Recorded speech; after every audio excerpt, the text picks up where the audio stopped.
All right. Well, that's the best way to describe what's going on. All right, are we going live? We are going live. It says we're live. We're We are live. live. It's here finally for all of those waiting with bated breath for the entire 5 episodes of season 1 so far of the audio dramedy brought to you by Strength and Gaming Podcast. The Hollow9ine Network is proud to present the Q&A live stream with show creator Samson Lancaster. How are you, sir? I'm doing quite well. He's that Have my whiskey. he's actually sick, so he's getting the Trooper Award for showing up to I the live stream about his show with a horrible cold, but we appreciate it anyway, man. Thank you, sir.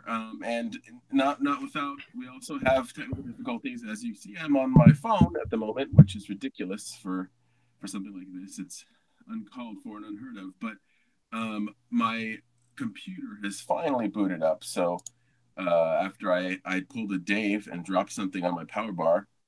Yeah, he's just lucky he has a name to drop there, because otherwise it's just like a newbie move. Actually, I just fucked up, but I don't want to say that. I want to say I pulled a Dave because that's stronger. More often than not, pulling a Dave is being the ultimate badass in the room. So just so you know, in case you weren't That's aware.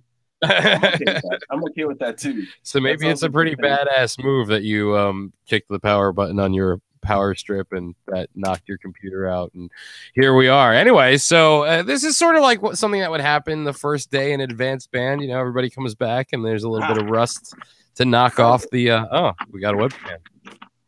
You're going to watch things upgrade live, folks. This is the miracle of modern technology at the Hollow9ine Network. I want to point out that Uncle Touchy's podcast studio is in shambles currently. Nothing is set up. I just found my webcam.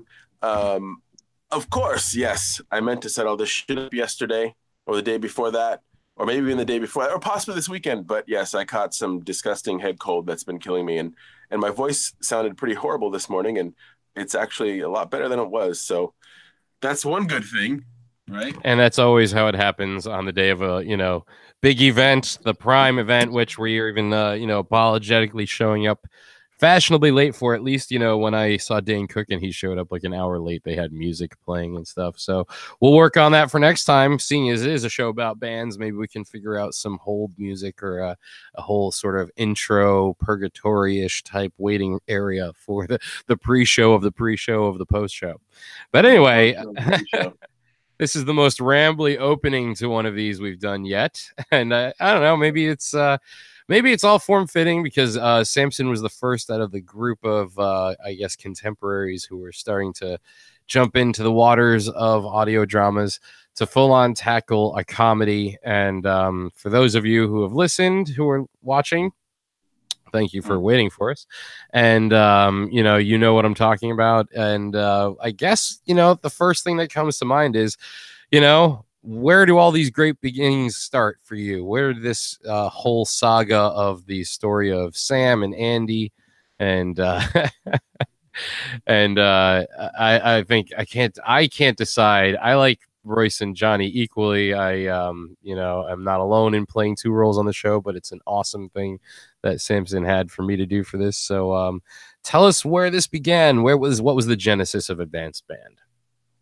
The genesis of Advanced Band.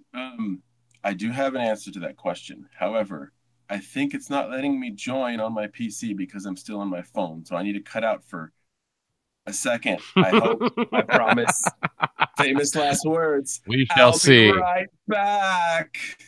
All right. Well, let's see how this goes. And we are flying solo in 3, 2, 1. He is gone. All right. Well, I can for what it's worth, I could fill us in a little bit.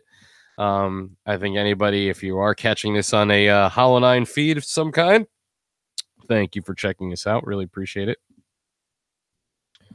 Uh-oh. Why? Yes, try now. It looks like we're having some technical difficulties across the board, folks. I'm not really sure what's going on here. Let's see what happens if I re-share.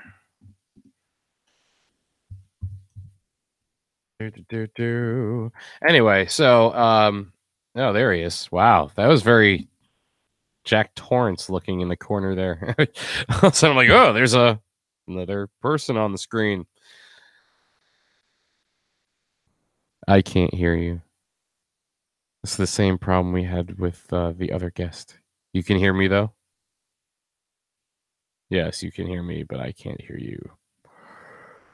Not cool. I'm trying to think of how we fixed this problem the last time we had it. It sometimes involves people leaving and coming back.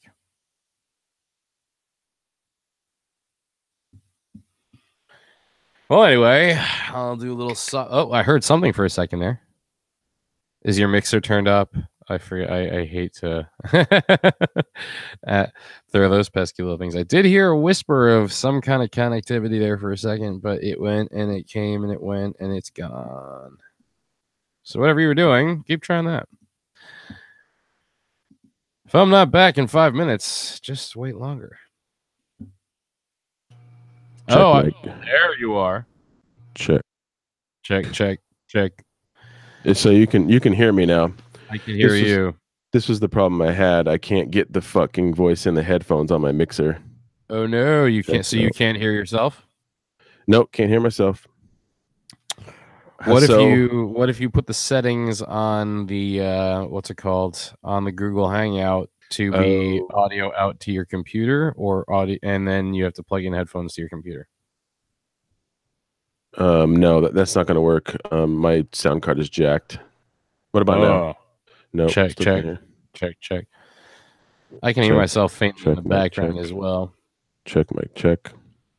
This is now the Technical Difficulties Cast. Selector. What? The greatest MCs in the world with no music in the background. Gonna entertain you for the next however many minutes left. We decide to do this because. Okay, well, you can hear me, so that's all that matters. That's true. I don't have to fucking hear myself. But can you hear me? I can hear you just fine. But we don't have Laura. This is still a problem. Yes, this is a problem.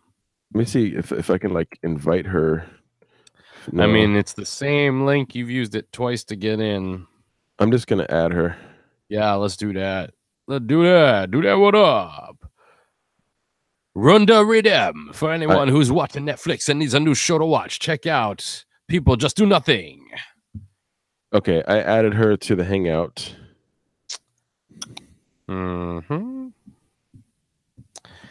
And how loud is my keyboard? Not loud enough. I didn't know you were typing until you mentioned that you were. Okay, good. And now I know that you are. All I know is that she joined earlier, and I got a message from her that said, he looks like he's fapping. Oh, that's great. And I said, it's just Dave. Nice. That's just Dave. Don't worry about it. That's what it looked like, huh? That's great. He always looks like he's fapping. Of course. Although you do look way more pro with the that awesome background. That's what happens. All right. Well, I'm okay to talk more about Advanced Band now. Okay. Well, all right. Laura will join us when we should just recount it and start this whole thing from the beginning again. But, let's just go back, start over. The midpoint reload on the remix. Run the rhythm. 1, 2, 3. Welcome everybody to the Hollow9ine Network presents Advanced Band live Q&A with the audio dramedy creator, Samson Lancaster. And hopefully, before the night's over, we'll also have a member of the cast of the Cast of 5, which I, for some reason, always thought was a lot bigger. But, you know, Cast of 5 pulls off an impressive job. Mr. Samson Lancaster, how are you? Greetings. So, yes, technical difficulties. Hopefully, Laura will join us shortly. I'm good. A lot of shit's been going on. I was looking forward to this. I still am. It's here, man. We're doing it. So I'm getting a message from her. She says that she's not allowed to join. Maybe it's maybe. Oh, because I ejected her before. Hold on a second. Can you here? Let me give you. Jesus Christ. Let me see if I can grab her. I bet you it's because I ejected her before. Let me see. Email. Is there a thing like a blocked persons list or some shit that I could take her off of? Because I should have let her leave, but I ejected her thinking, oh shit, you know what I mean? Like maybe we have to start it over again here. Why don't you do this? You take this here. Shit. No one can see the Hangouts chat, right? No one can see the Hangouts chat. They can see the YouTube chat. There's her email. You can add her on Gmail. That might help. Wait, she just popped in. Did she? Yeah, I see her in the chat. I don't even see. I don't even see her. This very well. Totally ripcut it. Yeah. Oh my god. Well, you know, if you're gonna do anything, we could try. I could try and start the call over. I could hang up. It's okay. I totally daved earlier. Yeah. Well, this is forever going to be the Samson opener. Yes. This will be the Samson. The Samson season opener live QA. The Samson. Also, okay. So we're live on the YouTubes, right? Yeah, we are. We have one person who's hanging in there with us out there. Rock on. Thanks for sticking with us. Hollow9ine Network and Strength and Gaming. Thank you. Since of all this ridiculousness. What's it called? Yeah, where I don't see her email. I don't see anything in the chat from you to me either. Jesus Christ, dude. What are you what chat did you put it in? Put it on Facebook, man. Send it to me on Facebook. I'll email her. Oh shit. Now I'm posting something. Give me a minute. Give me a minute. No, I'm ripping all over the place. Why has it happened? But you know what? My fucking computer restarted and I wasn't in Facebook. Through everything. Oh, we got 2 viewers now, dude. Shit's getting real. Me. That's me. The second one is me. Shit's getting real. Okay, there is her email. Try adding her or something. Okay, I just felt that somewhere. There it is. There she's are. Let's see. Okay. So apparently Dave has some settings that's blocking people or something. Well, you know, he was. You know what? I think this is Royce fucking with Sam. It's a little fucked up. It's a little fucked up how meta things just got. Yeah, that's meta. I'm not gonna lie. Let's see. We just sent the link out. Well, all right. So to even explain who Royce and Sam are, why don't we go back to the beginning? It's whoa. Yeah. It's okay. We look like fools more than you, actually, because now you're like ready to go. Was it plugged in? No, you have to restart it. It wasn't plugged in. I did restart it, not on purpose. Those are the 2 IT skills I know. Yeah, they work. In this case, that's most of what it was. So, and if you ever watch the IT crowd, that's literally the only 2 things they ever say to anybody. Like, have you tried turning it off on again? Oh, I guess everybody on the call watches that show. Yes, everybody watches IT crowd. Instead, because it's been such a train wreck so far, we're just going to now talk about the IT crowd on Netflix. Okay. So, Dave, I think we can start now. All right. 3 times a charm. All right. So welcome again to the never-ending show.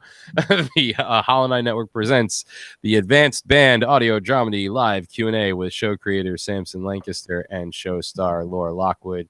And I'm your host, Dave the Klone. I also play a couple parts in this thing. So we're all going to talk about what it's like being involved in this kick-ass project. But Laura, welcome finally into the coveted and apparently way password-protected matrix we've got going on. Yeah.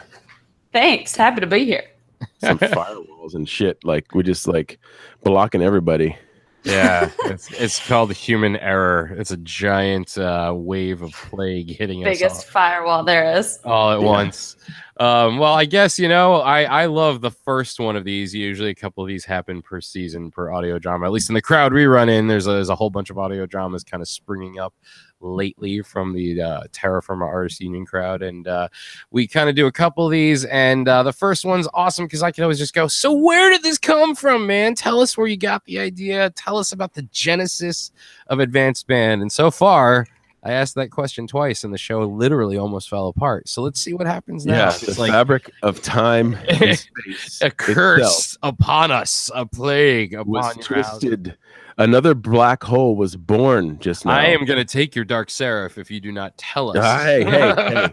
I'm going to spoil No. the entire season of the show. No. Okay, so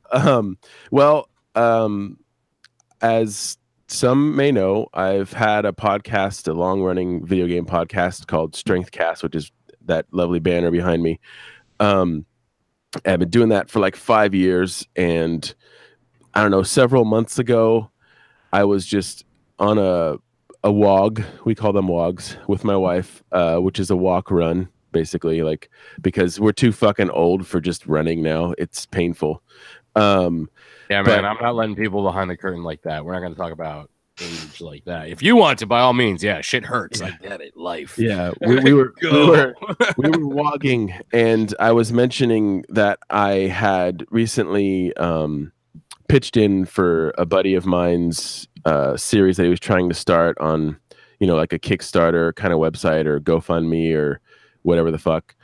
And I was like, I put in, X amount of dollars so I could get, well, I didn't tell her how much money because that had been dumb.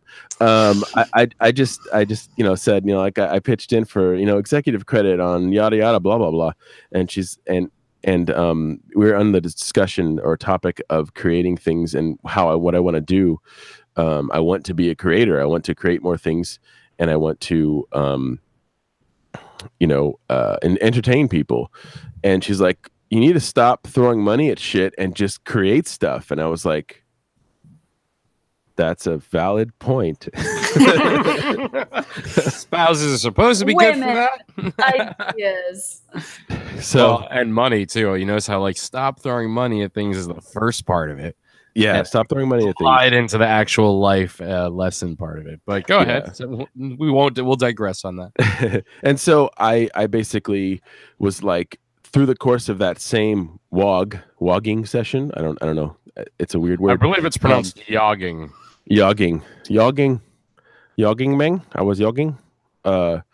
And the whale's vagina. So go ahead. San Diego. Agree to disagree. And then I was like, you know what? There was this time in band where this asshole literally tried to make me lick his moldy ass reed because he was a douchebag.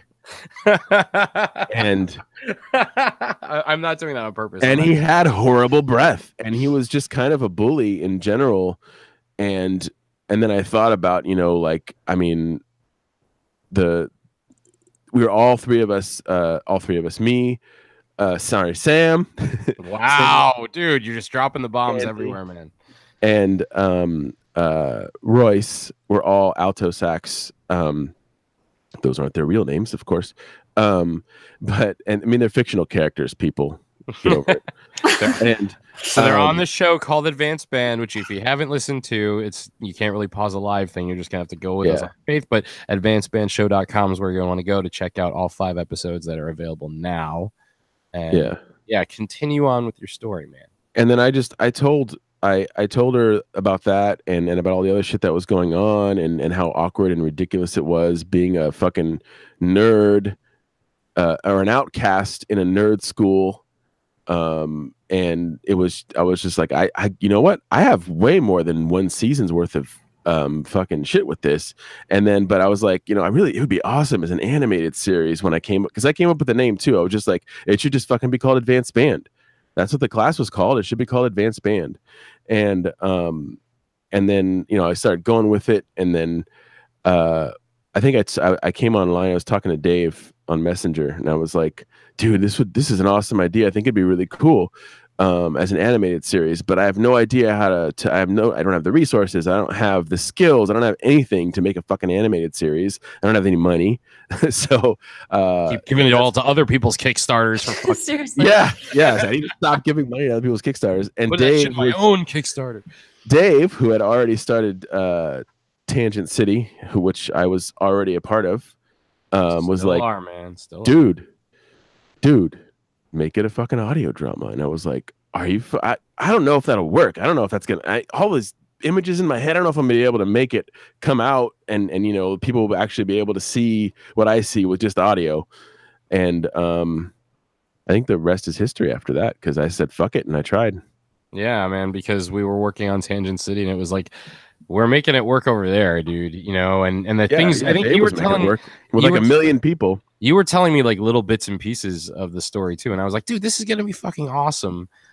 Because I played alto sax also, which I don't know if I've ever told you before. I don't know. Did I just No, reveal you that didn't tell me that. What the fuck, man? I actually Wait, are you Royce? I Oh, I always shit. pictured myself much kidding. more like Johnny. I guess that's why I like playing Johnny's one-liners Yeah. here and there. But I'm not the And only it's one not really playing two known. roles. It's not really known what Johnny plays. We do know that Royce plays alto sax, but Whatever it is, he's in the plays. jazz band, man. I think Johnny probably plays multiple instruments. Yeah, dude, he's got to play like bass and xylophone. That's what I always think of when I. Bass and xylophone.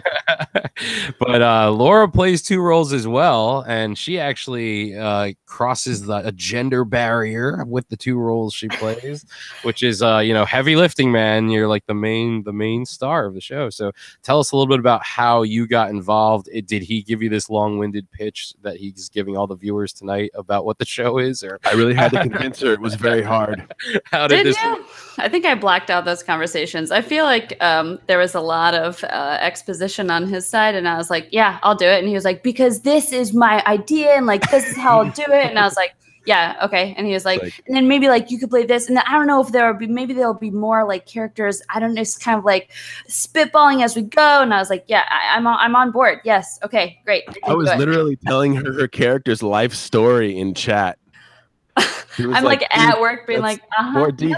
We don't, okay. I don't Just even know need a that. voice profile and I'm good. Everybody's like, I gotta You always need to know. prove. I gotta prove that I've actually thought all this shit out. I gotta be at that level, man. You The need fucking, to know. I'm telling you, dude, the thing character has crashed hunted in front of from me, home. and they said the ring only chooses people worthy, and I've got the fucking thing on now. So you gotta understand, I inherited this. Like Yeah. really, all I need is a script and we're good. We're not on our end. On the end of the creator side, I think we're a little crazy. Oh yeah, we're all I fucking think nuts. on the side of the voice actors that can bridge multiple gaps and play multiple roles, they got to be a little bit crazy too, because I don't know if you should follow Laura on Instagram and other things. She's kind of a nutball Yeah, well, you'll have to tell everybody where they can do in that. the most endearing way, especially her dog, who is currently there in the There's a lot of dog on my Instagram. My Instagram is at Laura Lockwood, but I don't. Yeah, I have more than a 12-year-old boy. Is he 12 in this? How old is he? That's a good question. I would say middle school age, probably Okay, like 13, 12, 13? Yeah. Like 12, 13 boy and age aloof girl. I have more than those two voices, turns out. And they come out a lot. They come out naturally. They're actually part of my real A life. lot. Lots of personalities. Yeah, multiples. So No, it was so you feel like it was really easy for you to just kind of slip on the skins of these different characters when you got the scripts in. What was it like when he was telling you about the idea? Obviously was at a bad time for you to be talking. You were like, I'm trying to like not get fired. I am in a fucking meeting. And then it's like, it's one thing when you guys are having the conversation over Messenger, when the scripts finally start coming in, what was that like?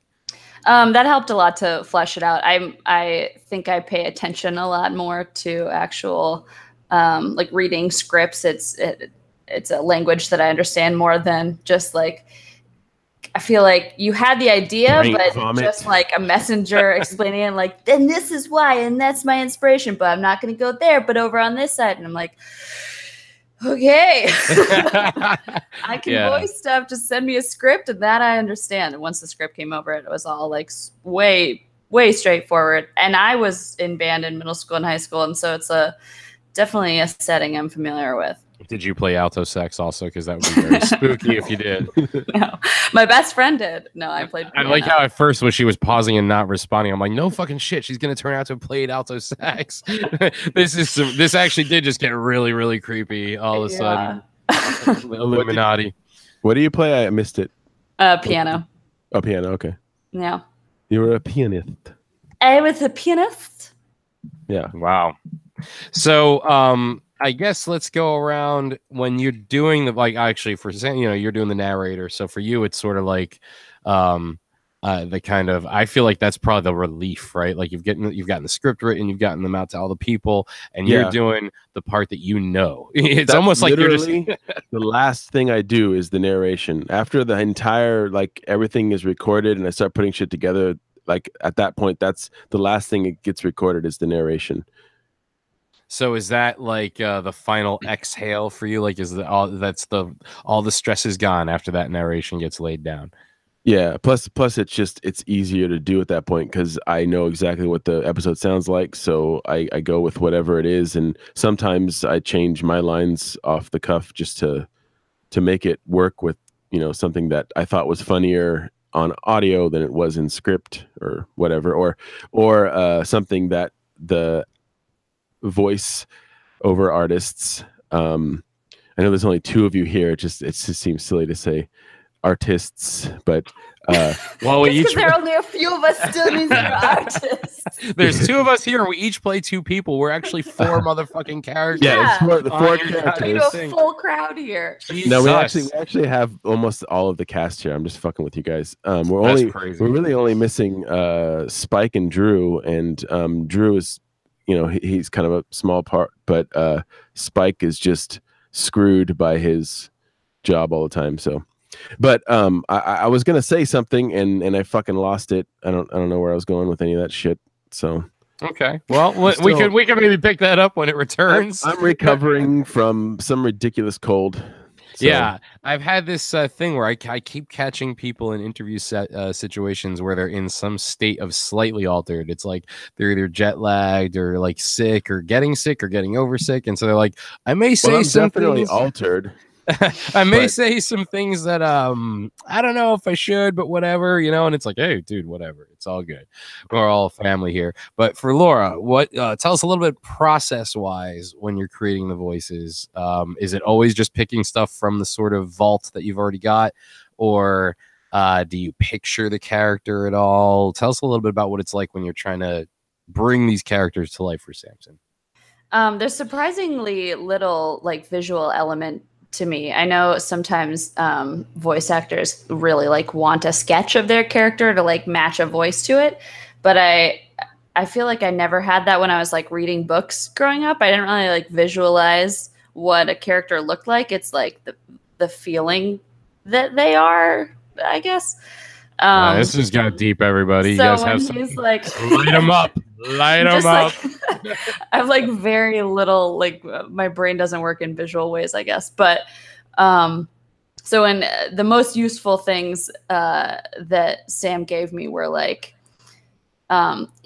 super braces-y, hard to understand through the dental business happening here. Wow. And again, easy to identify with because I had headgear as a kid and oh, wow, nice. A lot. It's just these were very expensive. A step farther than me, yeah. But I think I might at one point said make it sound like he has headgear. I don't know if I said that, but or maybe you said that. Message definitely came across. Do that. Yeah, do that. Go with what you know. Give him the Tom Hardy treatment and let's see if it works. I will break you. You will not lick my reed. I don't actually remember if there was a lot of back and forth. I feel like it was a pretty quick process to narrow in on, with the 12-year-old boy. That's kind of a cutout that I have ready to go at all times. Just making your voice really loud and instantly sounding just angry about things that just don't actually really matter because I'm a child and I don't have things that are truly stressful. And by the way, guys, apparently a lot of the young boy characters out there are voiced by female voiceover artists. Oh, yeah. Yeah. I feel like I just saw the real voice behind Bart Simpson for the first time. Right. I was well, there you go. All right. Yeah. The illusion is gone now. Little Samson is Laura Lockwood. Men can't depubertyize themselves. And so women are I got it. It does kind of suck. Yeah. I'm all dude, try and just cycle that up a little bit, man. Play with the pitch. I don't know. We could do something to make it sound. Yeah, so I basically took that, and then usually my go-to young boy character is just kind of one I've made up to have in my arsenal. That's in your non-visual arsenal at all times. Yeah, exactly. Oh, it's anger too. It's all feeling based. I'm just angry at my mom. Yeah, it's so true. Like, it's very mind what hunter. Middle school boys aren't like pissed off at something that really does not matter. And so I just took that and added a lot of spit to it, basically. Nice. And it's funny now that we've brought up something that kind of sounded scary for a second, even though we're making a lot of fun of it. Is this one of the things I said to Samson too after listening to all 5 episodes in like a binge last weekend is he's really captured that feeling of the 90s with this. Like, and maybe all of us have a little bit of that, super nostalgic connection to it because we've all been in band, we all played instruments, we've all had some experiences kind of along these lines. But that was also a time where we could hear a description like that of, oh yeah, 12-year-old kids, they're always mad at their mom.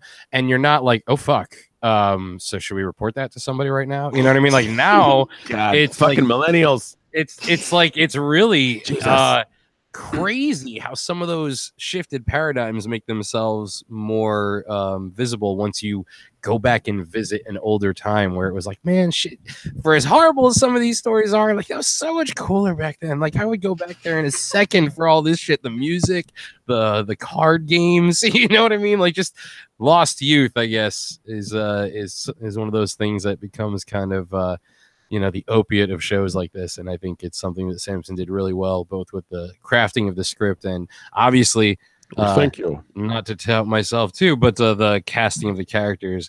I literally cry laughing at Spike. He is fucking hilarious, dude. Which I'm really sad he couldn't make it today, but he just had some obligations that shifted on him at the last minute, and I was like, I've been trying to schedule this forever. We can do another one. It's fine.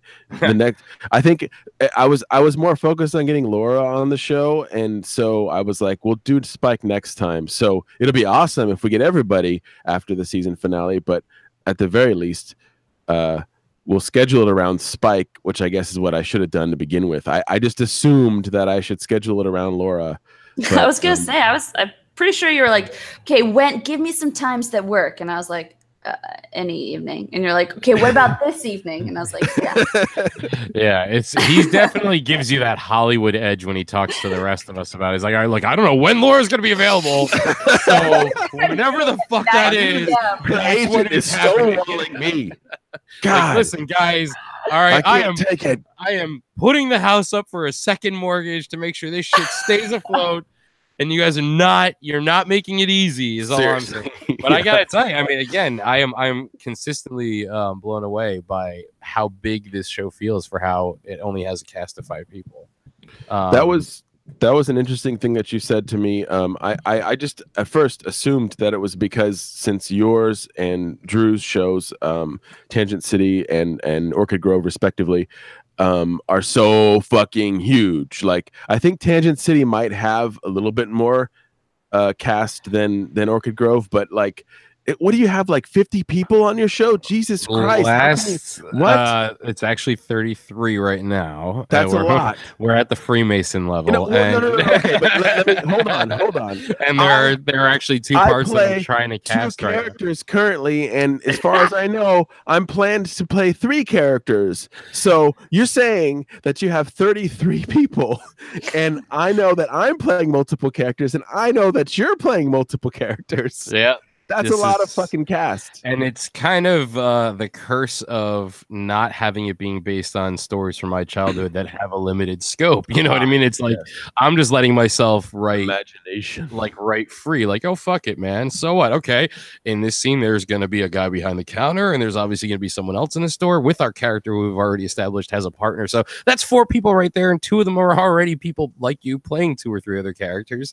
So I was like, I know someone will just give me like 1 or 2 lines for like the store clerk and this other fucker, and then like the other fucker will come back and be like, yo, that was like for that moment, like I kind of want to hear more from that guy, and then that'll become other fucker will suddenly get a name and become another character. I need to see that in your credits. Fucker number 1 and fucker number 2. Other fucker and other fucker. Fucker and other fucker. Fucker, other fucker, motherfucker, and trucker fucker. The fucker gang. We literally just created a character group for season 3, I guess. There you go. Well, you said you've got multiple seasons lined up. How big do you see Advanced Band getting? You know, did I say that? I didn't say that. Wait, am I crazy? You heard that? Like, am I the only one who heard him say that? No, he definitely did not say that. I said I have enough material in here for multiple seasons. You're right. That's what I don't have 3 seasons lined or multiple seasons lined up yet, but I can tell you, I will share with you what I do have currently, and it's not much different than what I've shared with you guys already. And that's obviously 1 through 5 are completely done and produced, and they're out there. But 6 is done. It's not finalized for production yet, which is just adding the intro and outro bit. Welcome to my world. Yeah. 7 and 8 are recorded, and I started editing 7. I still need to write 9 and 10. Damn! Is that the part you weren't telling us? Yes, but I have a lot of notes for 9 and 10. I have a lot of notes. I just haven't written the scripts yet. The notes are there. Oh, that's great. How long does it take you to write an episode? That's a good question. Sometimes, like just a few hours, in a burst, I'll write an episode. But do you have like an outline of where it's going to go, and then you flesh out the actual words, or like what's your process there? That's a good question too. This is awesome. I don't have to do a lot of work as a host. Genuinely curious. No, Dave. So he was my inspiration for doing my audio drama, obviously, because he started his and I was voice acting on it, and I was having a lot of fun. But so in addition to that, I was just like, I just fucking took one of his scripts and stripped it down, because like the scripts that he was giving me were like just scenes. And so I literally took his format, which is just the Dave Maresca or the Dave the Klone, or whatever you want to call it. According to our other actual professional screenwriter friend. Yeah, because like, you guys are doing your own fucking thing there. That's not exactly a standard issue script format there by any means. Because when I got fucking Drew's script, because he's an actual screenwriter, I was like, he's the one I'm talking about. Yeah, it's a little different. So I might switch to his format just because I want to get into that. But let it be known, it started with the Dave that I used, the Dave outline of a scene. It was like of one scene, and then I added a few things in, and I made the first episode. I thought it would be fun or a good rounded out episode to start with them in the car driving to school. It's the first day of school. Then the first day of school in the class, Advanced Band, and then just the ending or conclusion is him practicing at the end. And that was what I had in my head. And it was definitely the format for like the first 3 episodes, like followed that to a T. But then I was like, fuck it, I don't have to follow this, format. I know the length now, at least of the span of time. I know how much time it's going to be. So then I would start changing a little bit. It's still mostly a 3-scene format, but I think there's one episode maybe that's only 2 scenes. I'm not sure. And one and then really long scene, but it just kind of changed after that. And yeah, I mean, like I said, I copied Dave. Yeah, but you also kind of you kind of mentioned that you were coming at it from wanting to do an animated. Did you see it as like an animated short, like we're talking about in like Aqua Teen sort of as a I think what I actually had in mind, not too far off, would be Adventure Time. Like Adventure Time was huge. In fact, I think that was one of the things that I told when I was rambling at Laura about the characters. When I told her Andy, I said, Marceline, just fucking be Marceline or be close.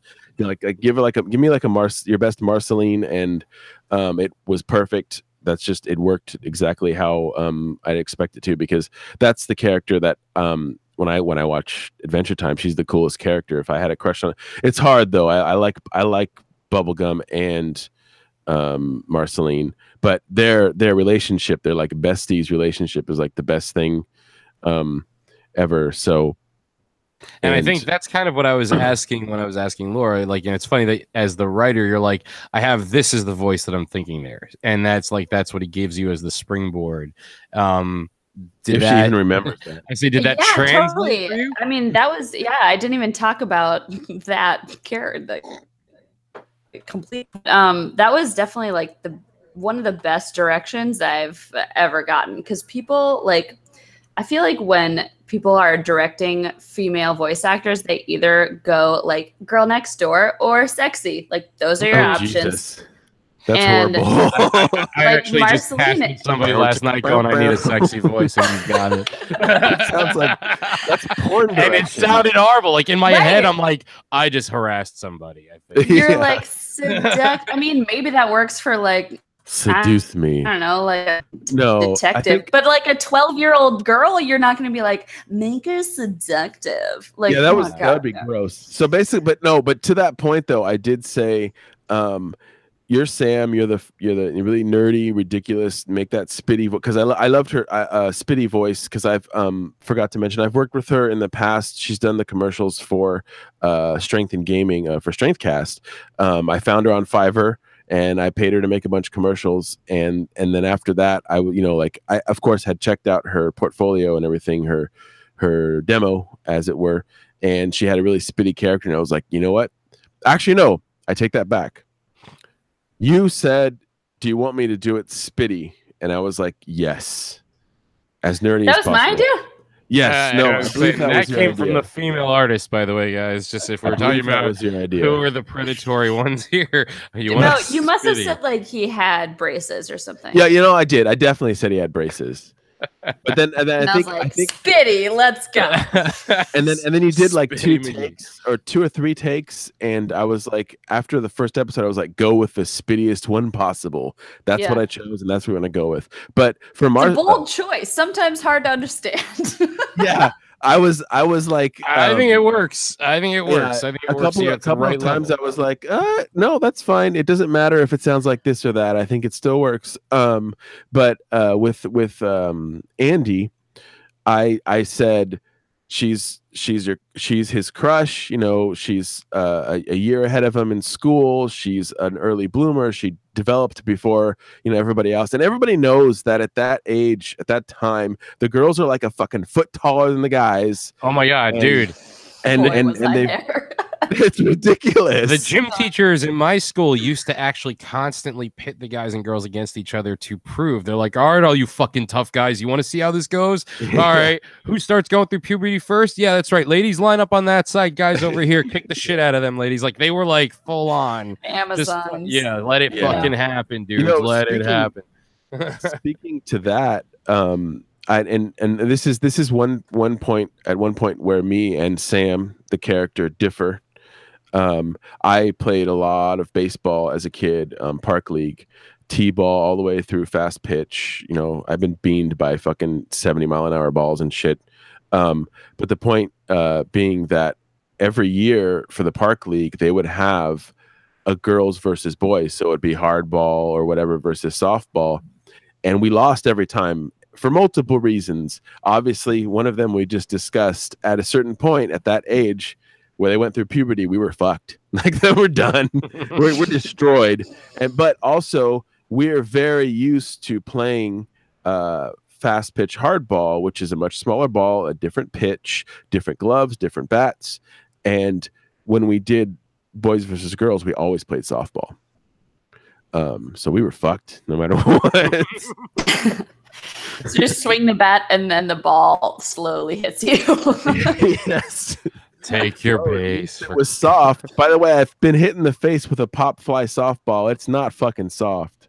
Oh no. That shit hurts. It's the lie. It's the lie to make us think it's easier. I've been hit with a lot of balls in my life. Same, bro. Phrasing all around. Are we still doing phrasing? Yeah, I'm bringing it back. Why are we doing phrasing? I wasn't ready to let it go. I wasn't ready to let it go. And when Archer is gone, it needs to live on. So far, do you guys have favorite moments of the first 5 episodes, or your favorite moments? Can you not talk about them because they're yet to come, or they could be for Samson in the scripts that have yet to be written because they're just, these moments in your head that are just secrets in your heart that you'll eventually have to share with us. But Laura, let's start with you. Is there anything so far that has been now I guess I should first ask, have you listened to the episodes? I have not listened to all of them. Boom! All right, so now the only reason I ask is because there's this sort of phenomenon out there where a lot of actors, like mainstream actors that we all think would like love to just watch their shit over and over again, will say in interviews that they actually don't like watching their own stuff. That, like once they're done making the thing, they move on almost completely sometimes. So I'm wondering if the voice acting is any different, or is it more like, in Laura's defense, I for every Orchid Grove and Tangent City literally listened to them the last minute just before we did one of these live things. I was like, oh shit, I need to listen to that now. You're a dick. Yeah. You're a dick. Obviously I didn't take that final studying step. I was just like, they asked me questions, I answered, we'll be fine. I kind of remember what I did. I did actually listen back to only my lines that I like emailed over to you so that I could be like, what did I sound like again? If they're like, okay, give us a clip of Sammy as a little sweet child, I'd be like, I don't remember the artistic decisions I made. I did the same thing with Shark and Ehrlich on Tangent City. I'm like, okay, I got more lines. I got to listen to the last ones I did and then match those. Right. No, it's true. It's well, no, important. that actually is, the same thing. Like, except for like the silly character that I made for my YouTube channel, The Raging Red Onion, which I can pull out of my ass at any given time now because his stuff is done very, very just. There's no script. I just cut through a video of invasions from the game and then just voice over them as it goes. It's awesome. You guys got to check that out on YouTube if you haven't already. Probably should have linked it in the show notes here. I couldn't think of all the things to link because we all have a lot going on. But I do have an answer for your question, though. I think awesome. When I was recording it, my favorite moments were kind of any point that Sam has a realization in which he talks to himself. Those are always kind of challenging to not make sound like just super hokey when it's like nobody actually, people talk to themselves, but you're not like, oh, what an idea. Let me speak about it at length to myself while no one else is here. It's his inner voice. It's like his thought process. Like it's what he hears in his head. Right. Yeah. It's almost like the equivalent of a movie when we're seeing the person's face and their mouth isn't moving, but we're hearing their voice. It's right. Like, oh, but you don't get that luxury in when you're just hearing. Like you can't see that talking he's to yourself. Like, it's only a thought bubble. And so I just I like remember that's like the biggest times where I like have to involve my hands and I'm like, oh my God, this is what I'll do. Yeah, no, so this is my whole plan. Like, it's like, oh shit, it's all coming together. That's like nice, plebe. I know, right? And I'm just like, that's nice, plebe. Just doing this thing here, little podcast show. And I just walk around and be Royce all day, I guess, if I want. A lot of there was you should just totally walk into the fucking Starbucks and be like, move over, please. Oh shit, yeah. The next time they're drinking. The next time they're putting a whipped cream on my coffee when I've asked them 3 times not to. There was one time I had to be like, no whipped cream, no whipped cream, no whipped cream, and the whole place looked, and I'm like, listen. Everyone like 5 feet around me heard me say it 3 times. All right, I paid for this shit already. Now they're making it. Royce. Come the fuck on. Like I think for me, I'm always like trying to picture. I guess not necessarily. I guess more the characters than the actors, but it is always taking into account the actor who's playing the character. But like, I really try to at least have some kind of point of reference before I start either of those characters, and that's why with I think with Johnny, it was sort of like I obviously he's not a white guy I'm thinking of, which is always weird to admit. So I was like, dude, why don't you just make the pitch on this a little higher? I would have done it when I sent the file over, but I don't know what you're going for. So but I think he doesn't sound like a kid enough, but I'm going to give you this jazzy thing that I remember from Strangers I did pitch Johnny up a little bit. It's hard, you know. It's us deep voice guys, we kind of fuck with the system a little bit. Not to be sexist and to include all, I actually pitch up Sam to just a hair because Laura is too manly still. The things you learn on a live stream. That is Sam. But she's not visual. She's actually very manly. We probably insulted her a couple times. Andy, 100% spot on. There's no alteration to apart from like dB or whatever. Just leveling out the sound waves. There's no alteration to Andy. But yeah, you were saying, Royce. I don't know. I was probably talking about what do you think you're going to do now that you've heard how some of the episodes have worked? What are you going to do to show us your genius as you go forward? Are you changing course at all? Or are you stepping outside the box and challenging yourself? I just want to smack Royce in the face. You fucking dick. But hey, man, just chill out, man. Take it easy, right? The next few episodes are going to be really big, 6, 7, and 8, because 6, Sam has to deal with what just happened at the end of 5, which is his dad over the loud PA at the fucking school. Basically telling everybody that he shit his pants at some point and just drunkenly embarrassing him in front of everybody in the entire school. Like he wrestles the mic away from the principal or some shit. The principal, the assistant, whatever, and does this. And there's that scene was, pivotal, I guess, because in the next episode 6, which will be coming out not this Friday, but either next Friday or the day. I'll put something up. But in episode 6, we would hope something gets posted. Anything.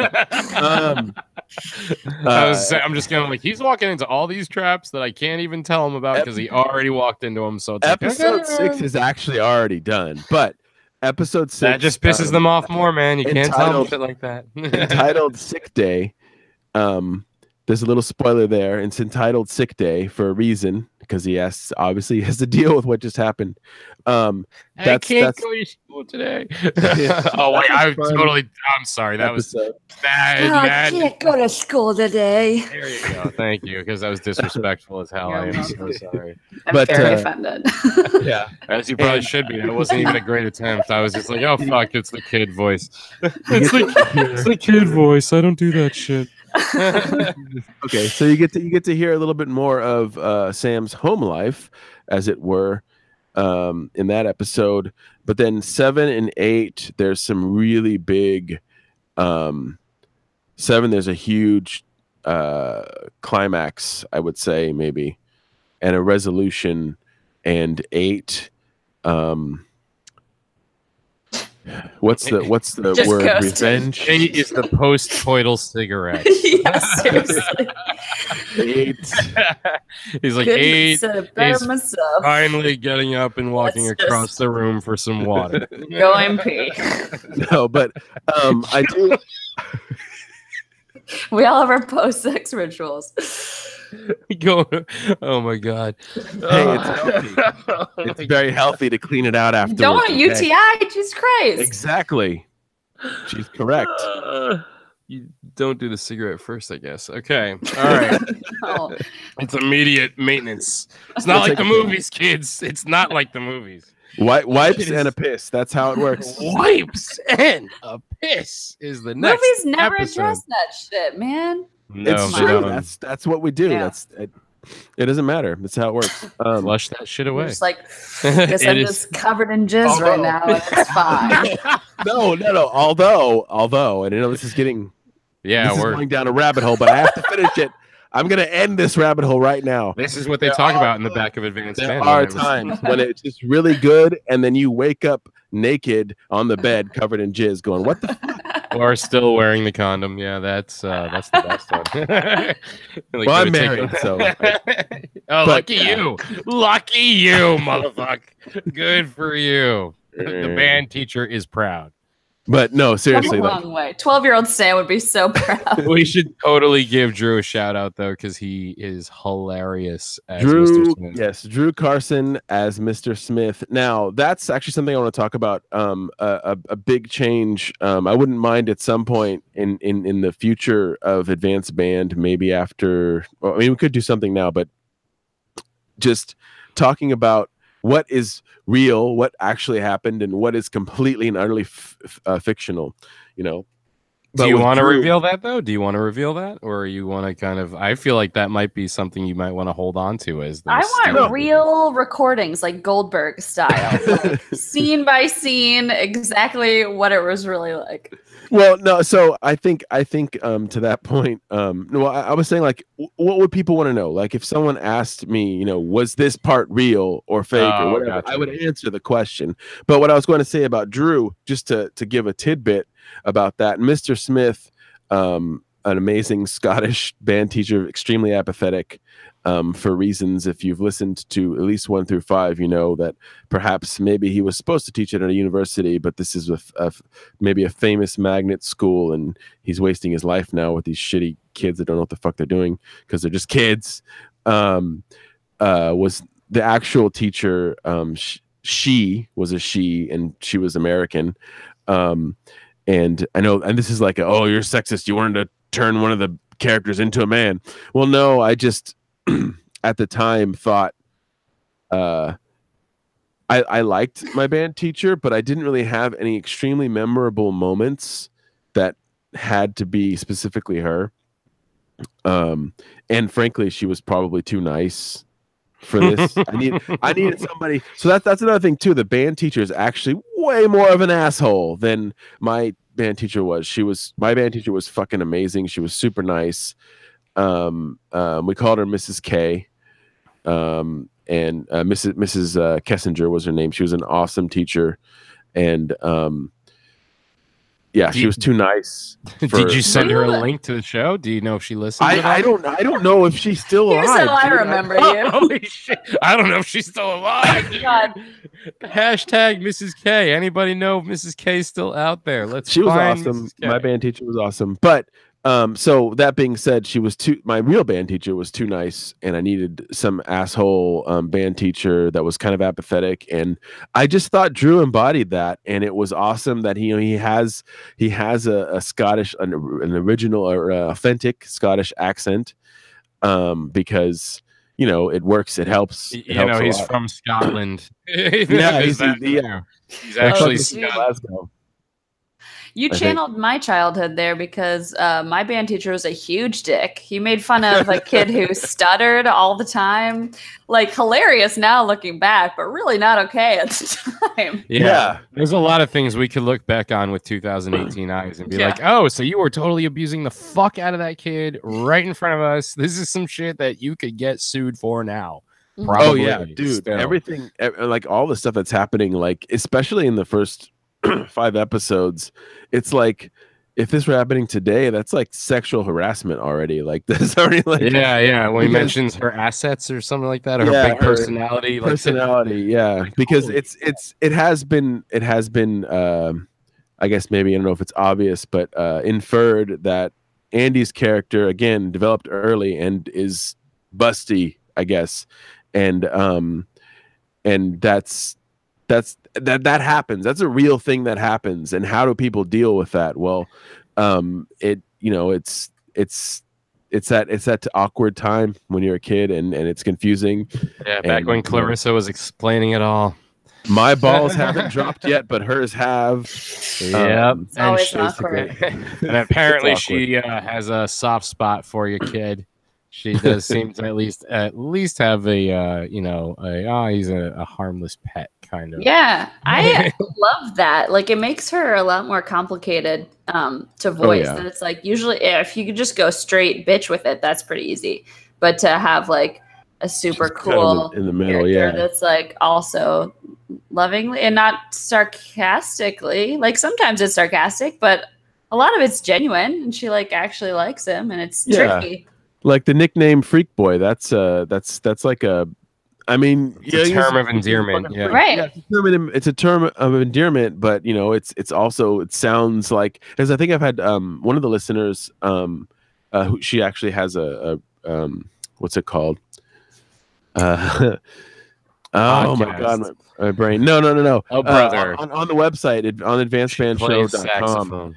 Shut up. On advancedbandshow.com. She has a testimonial, I guess, where I had her describe how she felt about the show. But her name is Mirabelle, and she's awesome. But she basically said, like, at first she didn't like Andy, but then she liked Andy. She likes the underdog, but just like, she was like, she's so mean to him. And I was like, yeah, but not really. I mean, like, yeah, she is, but like at that point, any attention from a girl at all, that you're like, this is amazing, and you're missing your shit. Like, you don't know what's going on. Like, even it doesn't matter how she's treating you. It's the first time that any girl has treated you in any way. So it's not completely horrible. So it's that's awesome. Like when you realize you're straight. Like, that's that moment when you're like, okay, everything about me feels different because she said hi to me. So I guess I like chicks. You know what I mean? Like, that's like, it's a realization moment. I don't know if that's entirely accurate, as I would not consider myself 100% straight. Wow, I hope I didn't offend you with that, man. I do apologize. No, there's no offense. No offense. I'm not a fucking millennial, dude. Shut up. Hey, dude, they are the ones that are watching.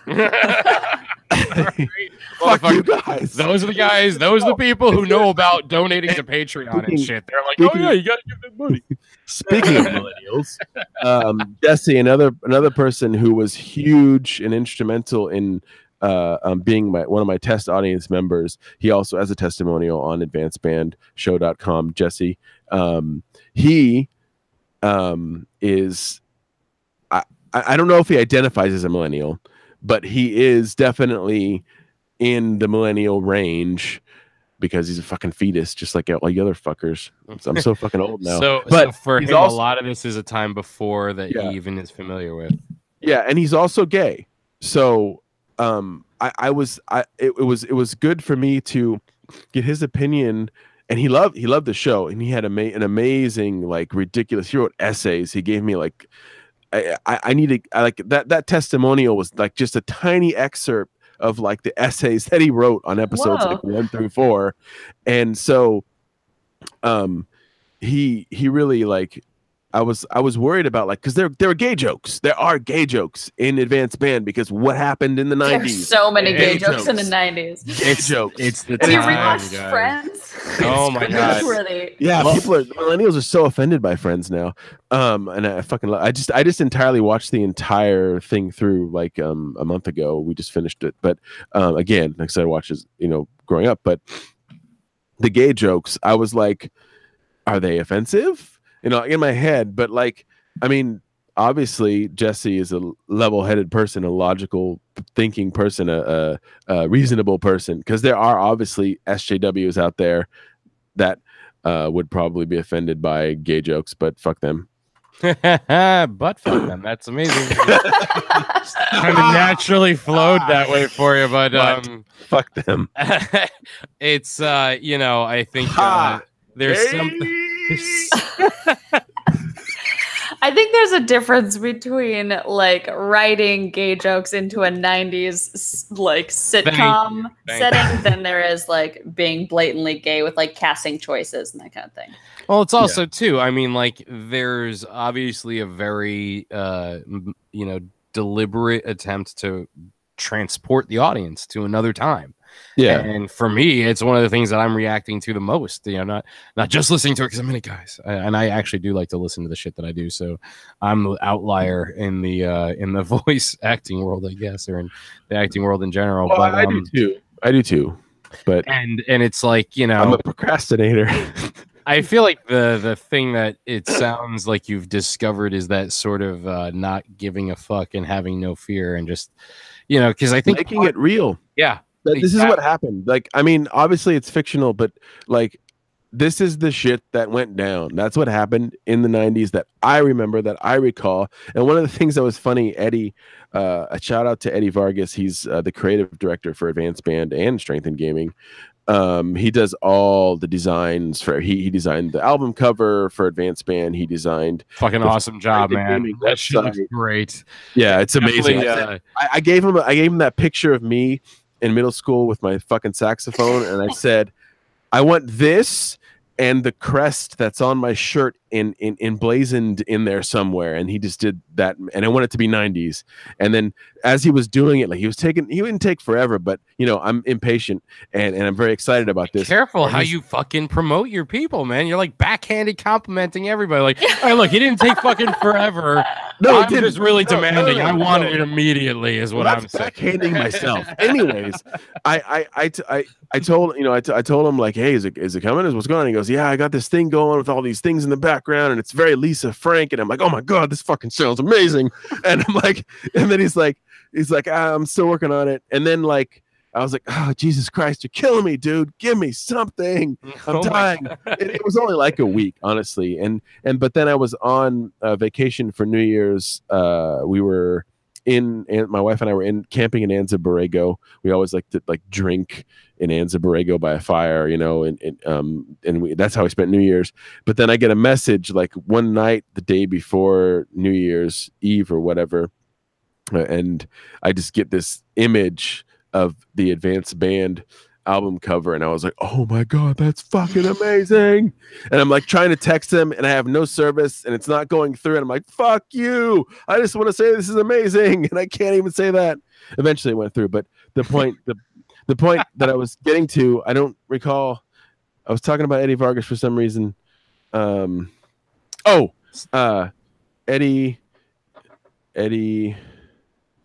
Are you okay? Are you okay, Eddie? Are you okay? No, what were we talking about right before that? That would help me. We were making it real. Shout out to we were talking about oh yes. Making that was helpful. making it real and shouting out oh to yes. Vargas. Making it real. So one of the Jarvis, Eddie Vargas, somebody, Jason comments that Eddie Vargas said was when he was reading through one of the scripts, the Royce's lines, he was like, I don't recall anybody in the 90s talking like that. And I was like, no, you know, his speech patterns and words that he used had nothing to do with the 90s. He was just this really douchey above everybody else.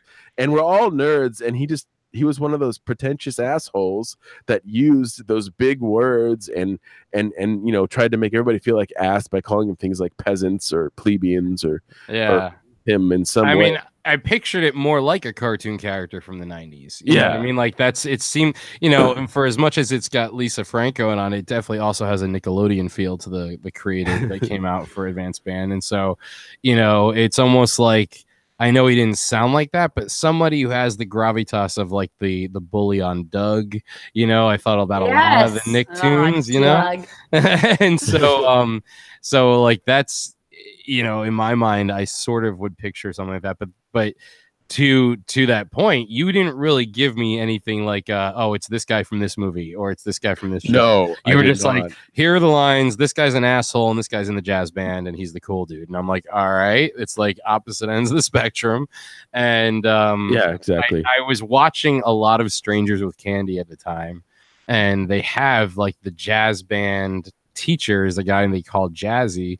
And he always talks like that, man. Like, it's all cool, man. I dig it. And then like he always like start leering towards a woman, and all of a sudden a note will appear on his hand and says, "Don't touch the kids in class." And it's like it's this weird runner where there's this like overly like kind of out of place, which I guess All of Strangers with Candy was. I mean, that was the absurdist comedy of the 90s. You know what I mean? It was all these things could happen. Like in a Nickelodeon show, you could have like a fucking astronaut could just walk into a classroom and it would be totally normal. So to have these like, you know, really out of place characters, but like just that jazzy voice that's sort of like a holdover from 70s New York. You know what I mean? Like, Yeah, like counterculture.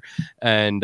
And so like when you didn't say anything about either of those, that you like sent me more lines, I was like, I guess that we're good then. I guess those are the voices for those characters. Yeah, no, that was another thing too. Like, I'm pretty sure that everybody nailed it the first time, and I don't know if that's I think I'm gonna call it kismet or serendipitous, perhaps. A little bit of both. Kismet's more of like a romantic thing, I think, right? Like kismet is when you're like, oh, I'm sorry you don't feel the same way, Dave. I'm not trying to get married or anything, sorry, bro, but I definitely would like to stay in the project for as long as it's around. I really hope. Serendipitous. Serendipitous is what I meant to say, I think. Well cast. Yes, well cast. Well, no, obviously well cast, but I mean, like, I don't know, like when I was casting everybody, Laura was an easy pick because I knew she had the range to be me and my crush, and I was just like, yeah, she's gonna be this. And sure enough, her first takes, I think she did like 2 or 3, and I picked one, and it was awesome for each. And with Dave, again, I knew that I had already experienced his range again in Tangent City. So I was like, I'm sure he could pull this off. You know, he can definitely be 2 different people. And so I gave him those instructions, and it worked.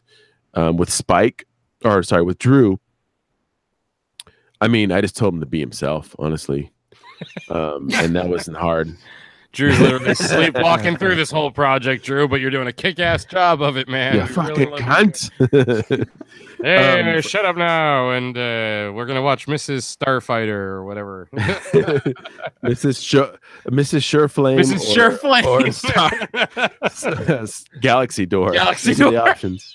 Which, by the way, okay, look, I do want to state something. Oh, so good. Again, dude. I don't care if nobody's asking me this question. This is something fucking my best friend Sal, whom I think Dave knows. I don't. Laura, you probably don't know him either. But anyways, Sal would always say, "Nobody asked you, motherfucker," and I was like, "I don't give a shit. I'm saying it anyway." Look, right here, Mrs. Shoreflame and a Galaxy Door are kind of an obvious thing. It's like, well, yeah, that's Miss Doubtfire and Stargate. And this stems from the fact every Friday in Advanced Band, we had pizza, and all we did was watch a movie and eat pizza Every Friday? God. Yeah. We got like that once a year if we were the best class out of 6 classes. Well, I do want to point out though, like I had at one point I was in 0 period band, and so we would like for that when I would march in the block. This is way later in marching band. This is real life. Season 4. Yeah, season 4 marching band. Marching band, dude. You got to do a marching band season now. I'm fucking demanding this shit. So in marching band, we would be at out on the blacktop at 6 a.m, regardless of the weather. And we would be in block. We would be in the block with our instruments, with our gloves on, because the gloves would keep our hands from freezing. To the instruments, right? Like, yeah, from freezing to the instruments. Because I can't let go of the note. And we practice marching and playing, mostly marching at that hour because we might piss off the people in the houses. But we did a lot of marching with a drum line going just to keep the beat, the drum major leading and everything. And then we would still have band later as another period. That was not. I mean, the school that I went to, it was a nerd school that was a magnet school that Did they give grades, or was it like stars and shapes and stuff? Was it one no, of no, those, no, like, no, no. really No, arty we had school? grades. We had grades, but you had to pass a test to make it into the school. Oh wow. It was not a private school, so you didn't have to pay. It was still a public school. It was called what they call a magnet school. But yeah, I mean, it was grueling, and I loved it. I loved being in band. But yeah, marching band, that could totally be something for later. Well, do you think, like, you know, I mean, you're sort of still in the midst of season 1, and you're still writing scripts and you're close to done. Do you think, since this was sort of an experiment for you and that you originally had plans for this to be in a different format, do you want to pursue still doing it as an audio drama, or is it really more of like, we're putting out season 1 and then we're going to see what we can do kind of thing? What are the sort of plans? That's a big decision that I've mulled around quite a bit. I really love for it to be like an animated series, but I think I'm just gonna power through to the next season in an audio drama format, because I mean, it's like, if you look at 10 episodes at like 8 minutes, you know, that's like 80 minutes, a little more than that. It's like a feature length movie, length to 90 minutes or whatever, which could also be an option too. I mean, I wouldn't mind doing that. Just make it a movie, advanced band. That'd be cool. I would like to do Animated movie? Well, I mean, why are we going to limit ourselves? Let's do animated, animated movie, animated movie, animated series. But I'm happy with it just being out there as it is, because podcasts become so popular lately. I want the format that will reach the most people, because I really want to entertain people. And I like to make people laugh, because I like to laugh. I guess that's why I'm a funny guy, that and all the pain I've experienced growing up. All comedians, we are very dark people, actually. But wow, man, it's getting Robin Williams in here. We gotta kind of calm down, keep it in the brighter waters. I'm worried about that. I'm worried about that too. Like if I get too crazy and I get too famous or something, is that what happens to everybody? Does that just happen to everybody that's an amazing person? Like, if you want to be amazing at something, you just have to have some horrible thing befall you, or become crazy. I mean, I'm already pretty crazy. And I've had horrible things befall me, so I think I'm pretty set. I think I can go forward with making this a big thing. I feel like we need to save him from this. He's spiraling. Yeah, are you okay?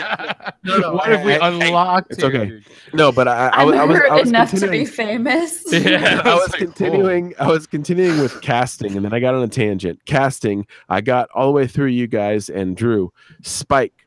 I wanted to talk about Spike really quick. He's not here. He'll definitely be on one of these at some point, because he's awesome. He's my cousin, but he's more like a brother, because basically my dad raised both of us, and my other cousin Mo.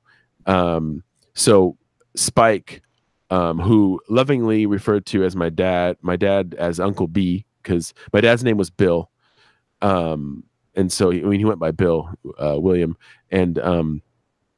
and so he called him Uncle B. But he basically raised, like, I go through all these old pictures and I see like my dad taking Spike to fucking Boy Scouts as a kid and shit like that. Like, he was his dad. Like, both, and this is also very strange, or maybe it just speaks to how shitty and fucked up my family is and how crazy we all are. But both my cousins, Mo and Spike, are bastards. I'm not battle north in the of literal the sense, in the literal sense of Game of Thrones. They are bastards. I'm a bastard. So my name's Stu. I can't take the last name. Most no, that is the name. He does have the same last name. His last name is actually Lancaster. Mo does not have the same last name. But that aside, they were both raised by my dad, and I basically approached Spike. I was like, dude, this role is perfect for you, because on fucking social media and shit, you have what we call web balls or internet net sack. muscles. And you kind of come off a little racist sometimes, and a little bit of this and a little bit of that. And I was like, you know what? Seeing this, you know what? That was my dad when we were growing up. He was a little bit racist, a little conspiracy theorist, a little bit of this, a little bit of that, a little bit of knee jerky, and he was a drunk. And so I was like, you know what, Spike? I think you're perfect for this role. And right now, at the time, I don't know if he's shaved since then, but he had the exact same look, slightly balding, glasses, mustache. He looked just like my dad. And I was like, you know what? You're going to play Sam's dad. And he did. And it was awesome. Like, it works. His role is, I mean, it's not as, I guess you would say, big as everybody else's role, but I have found that people actually asked at least a few people have asked me, is it bad that I like the dad? he's like the Greek chorus of the dysfunctional family world. world. Yeah, everybody looks, when they're talking to me, because they know that the show comes from a basis somewhat from my life.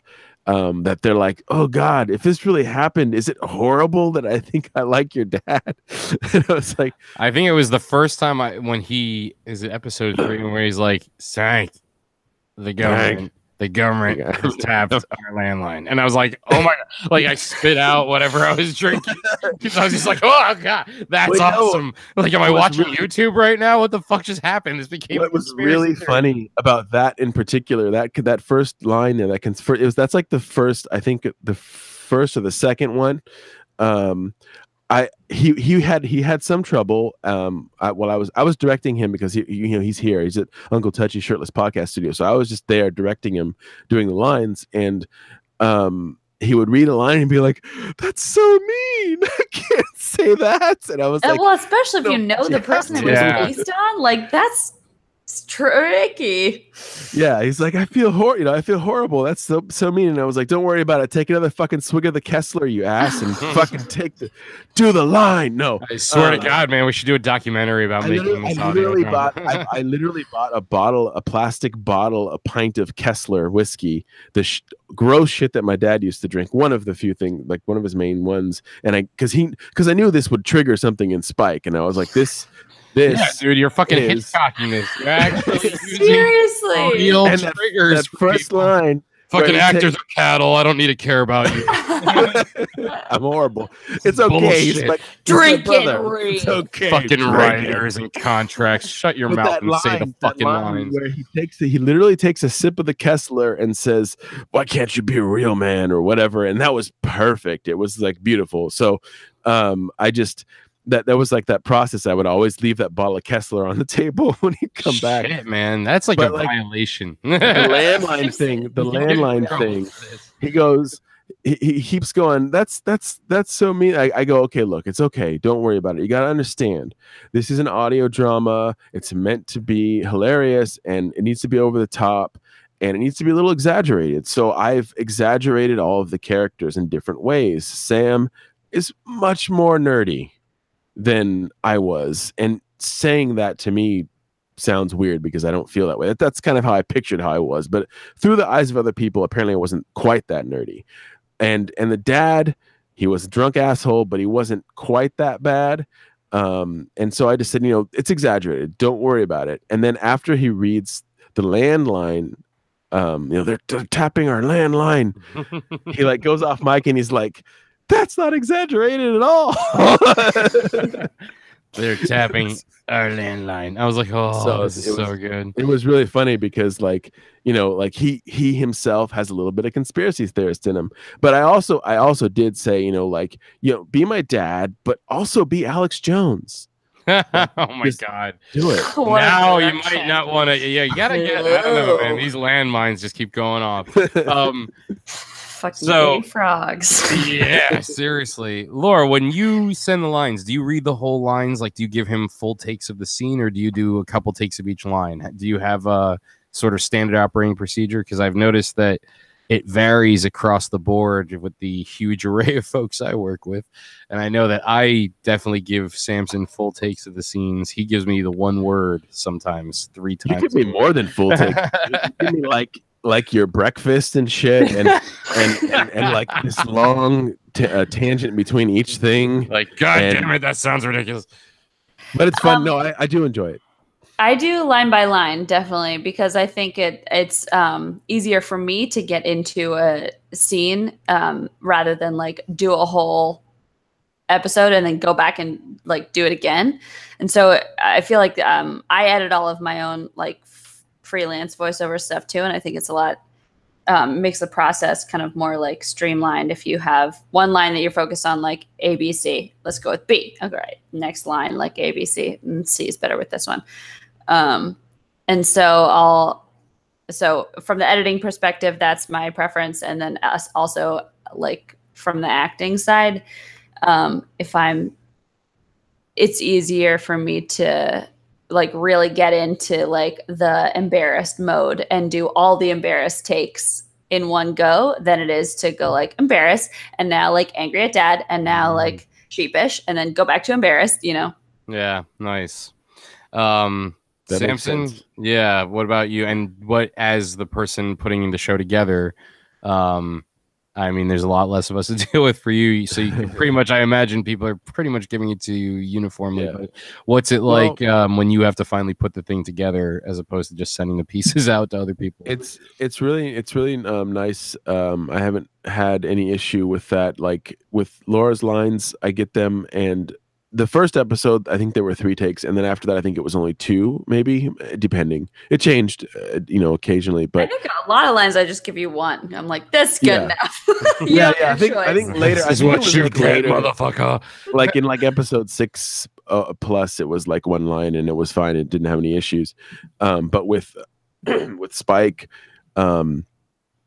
I mean, I was there directing him, so I have to, like, a couple of times I was like, fuck, I got to stop laughing while you're taking the last one because it was really funny, and I'm standing in the room, and ruining the takes. He actually ad-libbed a lot of stuff, and at least 2 or 3 of them, the ad-libs went into the show, like, I think it was at one point he's just like, you're just off playing your saxophone or whatever. It's like toodle toot or whatever. I'm like, I didn't write toodle toot. That's amazing. That's the Kessler. There you go. There you go. Kessler. It's like, wow. Oh man. And then Drew sends 1 line always and forever. And it's fine because again, I told him be yourself, and there wasn't really anything I could argue like, no, I need to change this, or no, this wasn't good enough, or you need to redo this line. I was like, nope. No, that's fine. And then Dave, I literally get 20 minutes for 3 lines. Yeah, and in between everything, it's like him like coming to grips with himself or the character, or some issue or something. But it's amusing, and I really enjoy listening to it. Like I'll listen to the whole thing. And I did have at some point I had the idea that maybe there should be outtakes at the end. And I do have.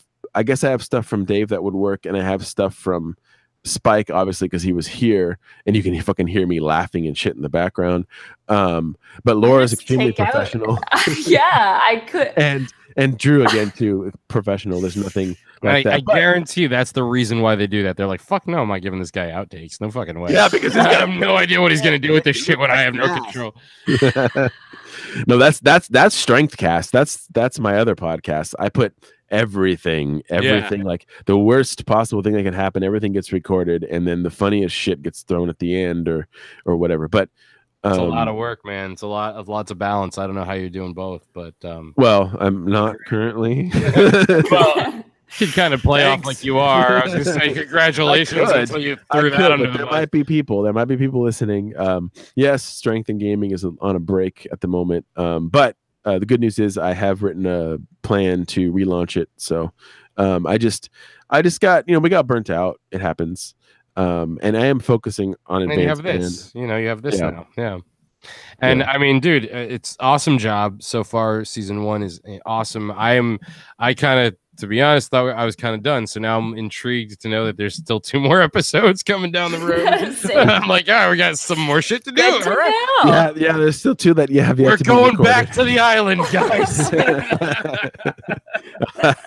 I wore a lost shirt. I didn't even realize I said that because that's fucking awesome. Anyway, Oh my god. is there anything you want to tease about what's to come, whether it's stuff that's already written or stuff that you're thinking? I mean, you know, I know you're kind of don't want to necessarily commit to anything, but what are folks kind of what do you want them to be kind of thinking about as they finish episode 5 and patiently wait for episodes 6 through 10? Yeah, I want them to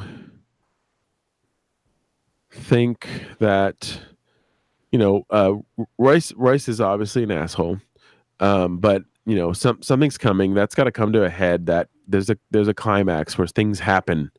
I can't tell you whether. Well, we've already started to learn some of the kind of crazy crazy stuff, right? Didn't they go to the library already in one episode and start? Yeah. An episode. I don't know what else I'm allowed to say. I know more shit than has already gone out. But in episode 5, there's hints that there's this thing in his past about a fire at the previous school that he went to.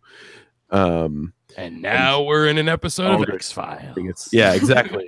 and in episode 5 when Sam is hacking, quote unquote, and and Andy is playing Wolfenstein, because it's awesome. But yeah, so yeah, there's gonna be the conflict will. I think the conflict will eventually be resolved one way or another. I should hope so. He will bring balance to the Force. Yes. This boy, and bring balance to the band. But yeah, I you know, it's a lot of fun to do, and I've listened to the episodes way too many times. I listened to them again right before this. And but also, I mean, when you edit something, like, and you before you put it out, I mean, you listen to it, like, I mean, I don't know you, but I know me, I listen to it like 3 times at least before I put it out. Yeah, and I send it to a couple people. There are people who get to listen to it early who I'm like, yo, what doesn't work? What is too loud? Because at this point, some things are made loud on purpose, and I can't even fight. I haven't slept in 3 days. You know what I mean? Like, I was going on those like, you know what, 2-hour edit weekends where I'm just like, I don't know what's happening.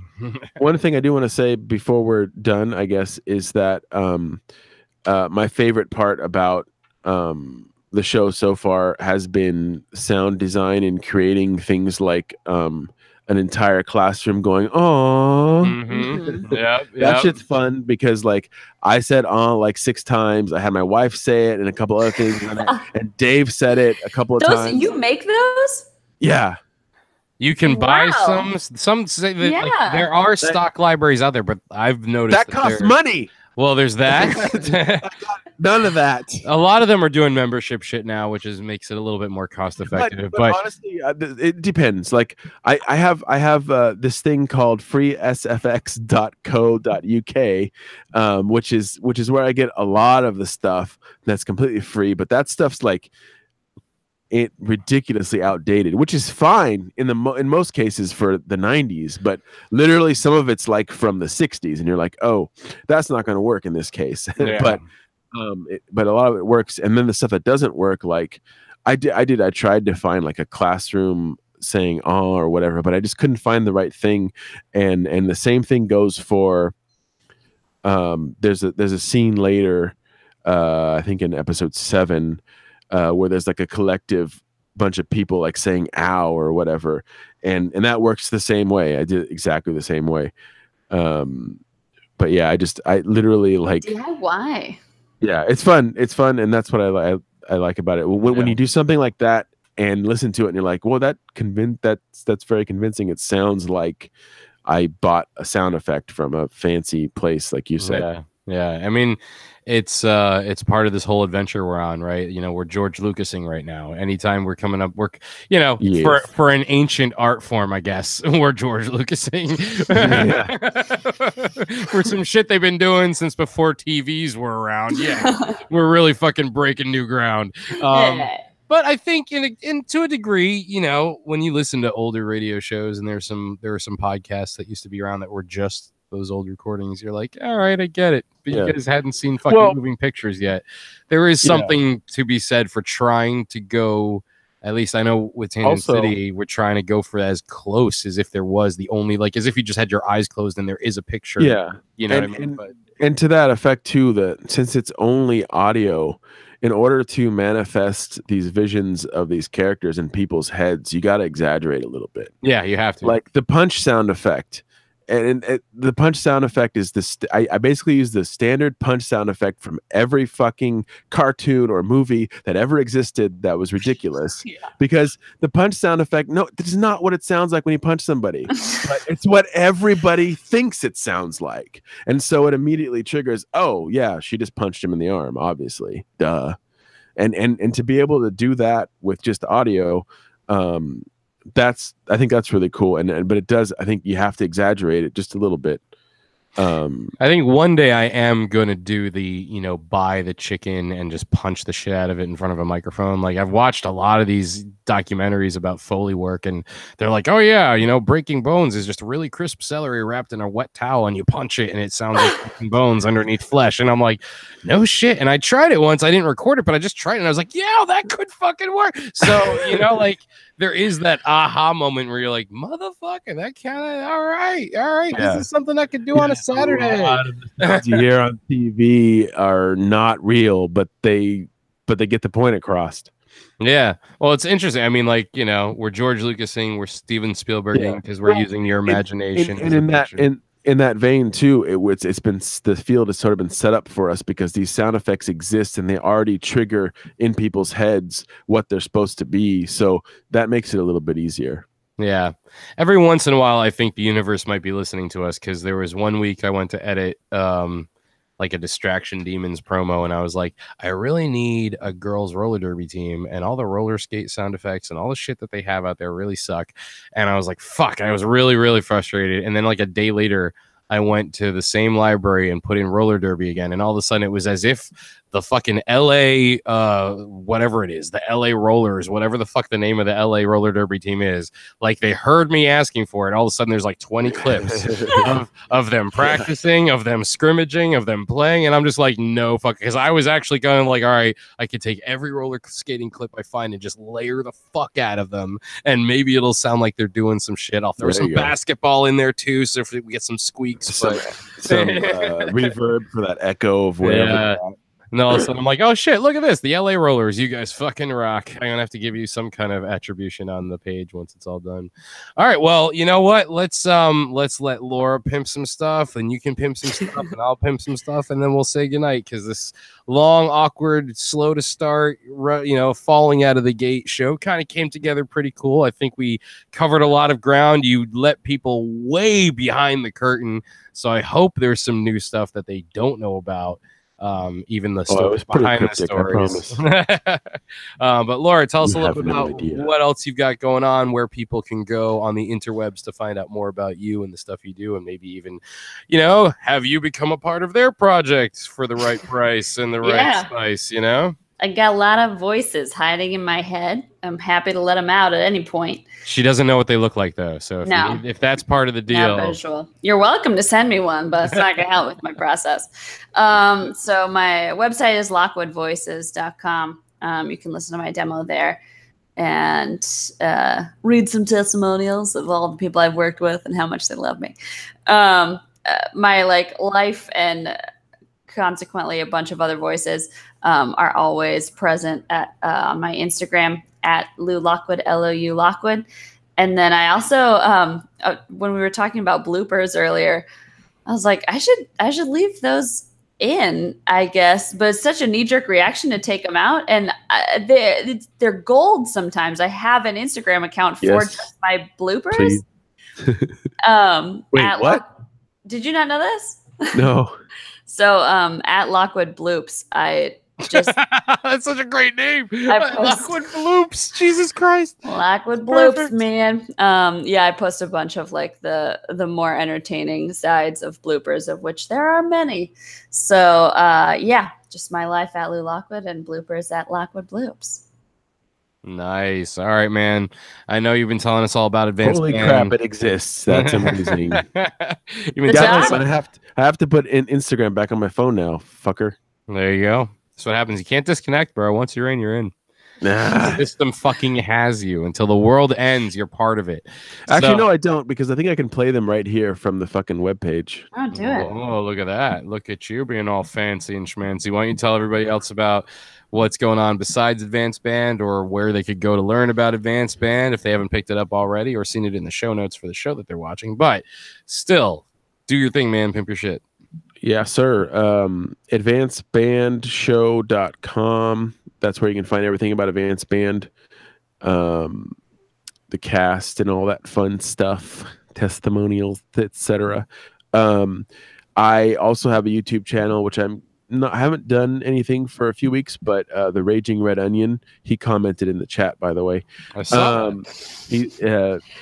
Greetings, fellow unkindled. It is I, the Raging Red Onion. He's just a jolly old salt that likes to smash people with his shillelagh. You know, the usual. With the shillelagh of all things. Shillelagh. Shillelagh you, shillelagh me, shillelagh. And strengthengaming.com or strcast.com. I do have a video game podcast. Like I said, I'm currently on a break from it. I don't think that'll last too much longer, as I am remodeling Uncle Touchy's Shirtless Podcast Studio. And I have a plan to relaunch the show. It just got a little stale, and I assure everybody that it will be coming back. strengthengaming.com. Yeah. Run the rhythm. All right, man. All right. Well, thank you, all of you out there in Internetica who've joined us tonight for the live QA session, which was more of just a romp amongst podcasters and voice actors, talking about all things audio drama around the Advanced Band Audio Dramedy. But check it out at advancedbandshow.com. Check out hollow9ine.com. It's the word hollow, the number 9, INE.com, where you can find Tangent City, which we've talked about a lot tonight. And you can also go over to the Terra Firma Artists Union and go to Terra Firma Podcast, where you can find out all about Groove. Since all of us are on all of each other's shows, it's a big incestuous crowd of colleagues. That's what we do. And we'll probably be doing at least one more of these before the season is over, or when, because it's still very much in progress. It's like the Death Star in Jedi. It's being built. It's being built, but shit's happening on it at the same time. That's no moon. It's a half-built space station. So until next time, folks, thanks for hanging out with us at Hollow9ine, and we will see you all again later. Bye.